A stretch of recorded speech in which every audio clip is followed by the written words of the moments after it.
Hey everyone, welcome.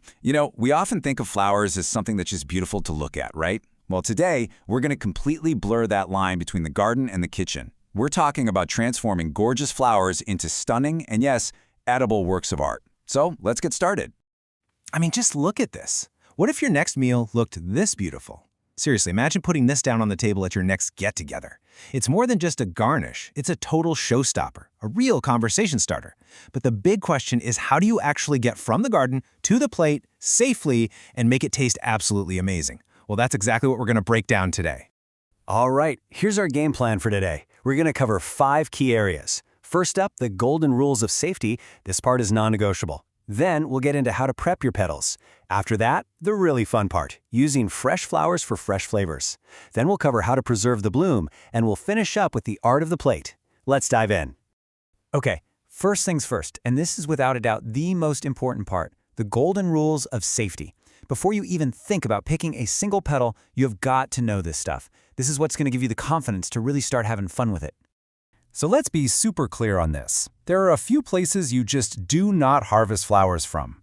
Number 1, along the roadside. They're basically sponges for car exhaust and herbicides, so that's a hard no.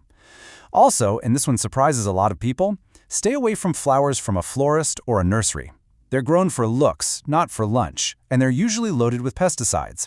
Also, avoid any soil with untreated manure. And the biggest, most important rule of all, if you cannot 100% positively identify a flower, just leave it be. It is not worth the risk. So the bottom line is, keep it simple and keep it safe. Stick to your own organic garden where you know exactly what's been used on them. Or look for flowers that are specifically labeled as edible from a grocery store or farmer's market that you trust. Anything else, flowers sprayed with who knows what, or wild ones you're not totally sure about, just isn't worth it. All right, now that we know where to get our flowers safely, it's time to get them ready to eat. Let's talk about prepping your petals. This step is absolutely crucial for getting the best possible flavor and texture. And it's actually a really simple 4-step process. First, try to harvest them in the morning, right after the dew has evaporated. That's when they're at their absolute freshest. Next, just a gentle rinse under cool water to wash off any little critters or bits of dirt. Now here's a pro tip for you. You'll want to remove the pistils and stamens, that's the stuff right in the middle, to get rid of the pollen. It can make things taste a little off and, can be an issue for allergies. And last but not least, for flowers like roses or carnations, snip off that little white part at the base of the petal. It can be kind of bitter, and getting rid of it makes a huge difference in the taste. Okay, and now for the really fun part, the magic. Let's talk about the incredible, immediate impact these fresh flowers can have on your food. We're talking fresh flavors and just unbelievable colors. So what does a rose actually taste like? You probably think, well, rosy or floral, right? But it is so much more complex than that. You can get these amazing hints of strawberry and green apple, sometimes even mint or a little bit of spice. It's wild. And here's a little secret for you. Usually, the darker the petal, the more intense the flavor is going to be. Then you've got a total powerhouse like hibiscus. Its flavor is just wow. It's vibrant and tart, almost like a cranberry, but with these awesome citrusy overtones. It's absolutely perfect for adding a little acidic kick to a salad or for infusing into simple syrups for some killer cocktails or iced tea. Now, if you're new to this whole thing and you're wondering where to start, pansies are going to be your new best friend. Seriously, there's a reason they're so popular. The flavor is really mild and pleasant. It's kind of earthy, almost like lettuce, but with a tiny hint of spice on the finish. You really can't go wrong. And look, this is exactly what I'm talking about. It's so easy. You can just toss a few fresh pansies or viola straight into a salad. Instantly, your dish looks like something you'd get at a fancy restaurant. It's that pop of color and that little peppery kick that just takes the whole thing to another level. But what happens when your favorite flowers aren't in season? Does all the fun have to stop? No way! That's where preserving them comes in. We're going to look at a few ways you can enjoy these beautiful blooms all year round. Okay, candying flowers. It sounds super fancy and it looks incredible, right? But honestly, it's surprisingly easy to do. All you do is gently paint the petals with a little bit of egg white, sprinkle them all over with some superfine sugar, and then just let them dry on waxed paper until they're hard. You're left with these beautiful, delicate, sugary jewels. They're perfect for decorating cakes and desserts, and get this, they can last for up to a year if you keep them in an airtight container. Now let's switch gears to something savory. Have you ever tried fried squash blossoms? Oh my gosh, they are a game changer.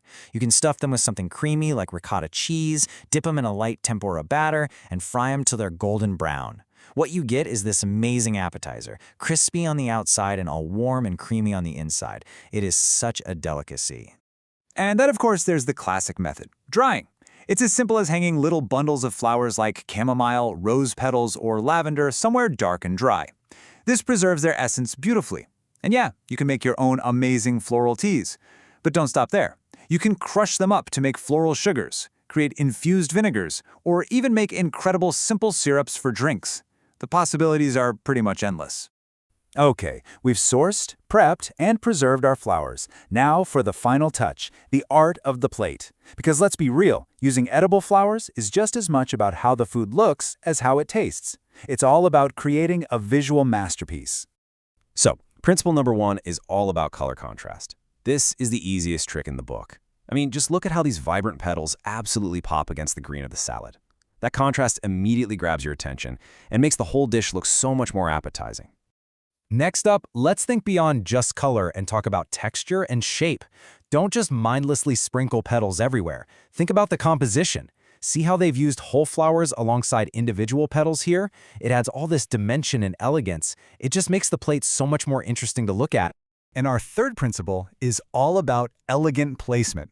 Sometimes less is absolutely more. A single focused garnish can have way more impact than a whole handful of petals. It creates a focal point, it's confident, it turns a simple dish into a real gourmet statement, just like that.